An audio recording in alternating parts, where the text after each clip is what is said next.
हेर्नुहोस् आज म माछा बनाउने तयारीमा छु। यति तेल छ अनि यो तेलमा मैले यो माछालाई फ्राई गरेर यही तेलमै म बनाउने प्रयासमा छु। ल हेर्नुहोस् मैले कसरी बनाउँछु भन्ने कुरा।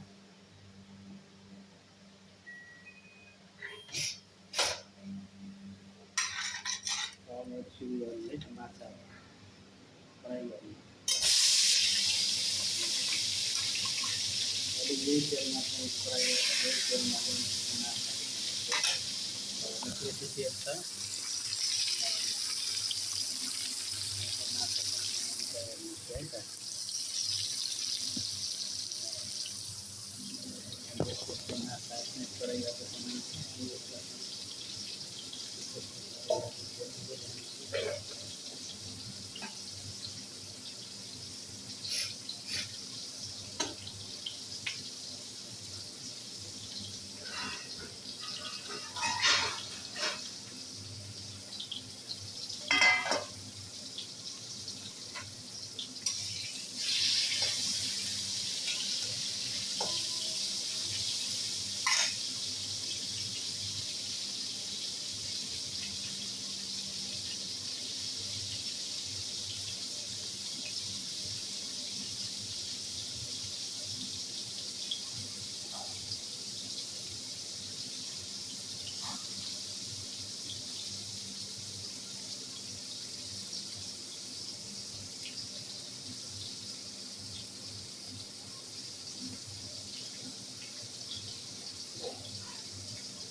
ल हेर्नुहोस् मैले यति तेलमा चाहिँ माछाहरू चाहिँ बनाउने प्रोसेसमा छु। यति तेल छ अनि यसमा लसुन अनि हरियो खुर्सानी अनि कालो जिरा, प्याजको बिजा, यसलाई कलौँजी पनि भन्छ अनि कालो जिरा भन्छन् यहाँ। हामीले चाहिँ कलौँजी भनिन्छ यसलाई। यो कलौँजी त्यसपछि गएर यो खुर्सानी र अनि तपाईँको चाहिँ लसुन अनि गएर तपाईँको चाहिँ थोरै पानी, त्यसपछि गएर तपाईँको चाहिँ हल्दी थोरै हल्दी अनि यो तपाईँको चाहिँ मिर्ची पाउडर, खुर्सानीको धुलो,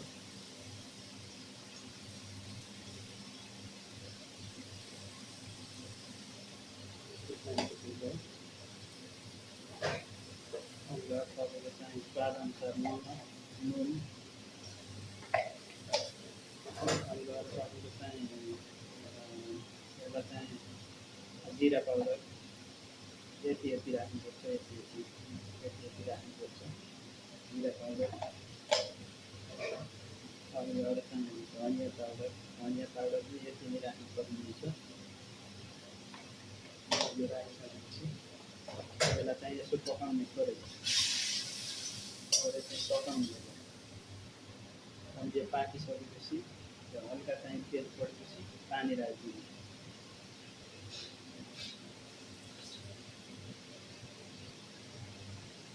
ल हेर्नुहोस् अब यो तयार भइसकेको छ।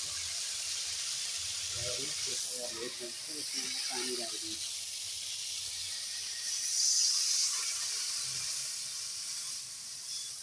पानी राखिदिन्छु यति पानी।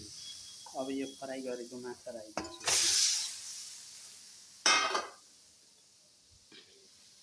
फ्राई गरेको माछा राखिदिन्छु। यो माछा राखि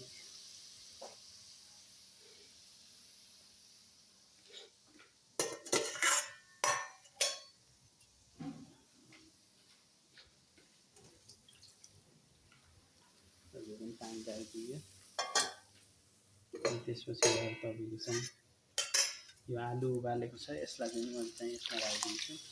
यो स्वादको लागि भने यसले पनि एकदम तरकारीको स्वाद हुन्छ अनि माछाको स्वाद हुन्छ। अब यसलाई चाहिँ राम्रोसँग उबालेर थोरै चाहिँ पानीलाई चाहिँ कम गर्नुपर्ने हुन्छ। त्यसपछि मैले धनियाँ पत्ती राखिदिने छु, हरियो धनियाँ। अनि त्यसपछि चाहिँ यसलाई चाहिँ उतार्ने प्रोसेस हुन्छ, अरू केही राख्नु पर्दैन। ल यसरी बनाइन्छ, एकदम नर्मल अनि एकदम खान पनि मिठो अनि भातसित एकदमै मिठो हुन्छ यो त। अनि हजुरहरूले पनि बनाएर हेर्नु होला। यहाँ धनियाँ पत्ती तयार गरेको छु यति। अब यसलाई चाहिँ काटेर चाहिँ राखिदिने, अनि त्यसपछि गएर चाहिँ यसलाई चाहिँ उतारिदिने हो। अब ल हेर्नुहोस् यस्तैमा। अब मैले तपाईँलाई चाहिँ लास्ट भिडियोमा चाहिँ देखाउनेछु है। भएर चाहिँ तपाईँको चाहिँ ल मैले यो धनियाँ पत्ती खाइदिन्छु अनि काटेर चाहिँ राखिदिन्छु। यहाँ माथिबाट राखेको भन्दा काटेर खाएको चाहिँ धेरै मन पराउने गर्छ।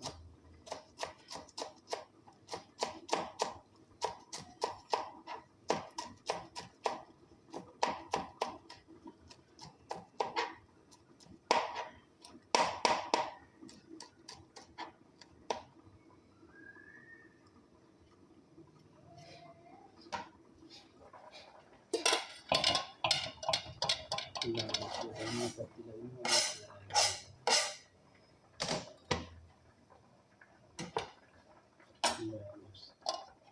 अब यसको पानीलाई थोरै सुकाइन्छ। त्यसपछि तपाईँको चाहिँ माछा तयार हुन्छ। पार्दैछ अनि केही समय पकाइसकेपछि यो तयार हुन्छ। त्यसपछि उतारेर फेरि दिने।